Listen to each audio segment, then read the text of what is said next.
James Taylor is a pensioner and registered disabled. He's paid £36 a week by the state, but that's not enough to pay his food and fuel bills and £23 a week rent and rates. 4 months ago, James applied for housing benefit. It still hasn't arrived. The similar plight of thousands of other claimants forced the government to order an urgent review. James Taylor lives in Lewisham, where hard-pressed town hall staff are doing their best to wade through a bureaucratic mountain of applications. The situation is much the same all over London. The reason I haven't received it 4 months ago is because they haven't got the staff in the social services to do what's supposed to be done. They're trying to do it with a skeleton staff, which is an impossibility.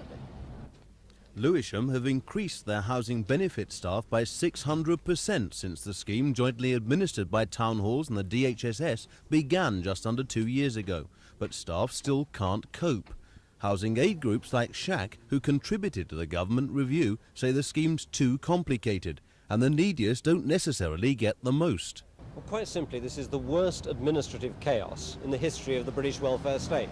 So what's the solution? We have put forward a proposal for a drastic simplification of the scheme, which would make it simpler, easier for ordinary people to understand, easier for local authorities to administer, and fairer.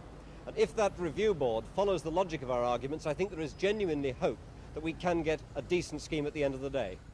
The DHSS said today they expected to get recommendations from the review team by the end of the year. But whatever's decided, the experts believe the government will have to stop insisting a new scheme mustn't add to their costs. Voluntary groups say the government will have to spend money to beat the benefit bungle. Mark Wadsworth, Thames News.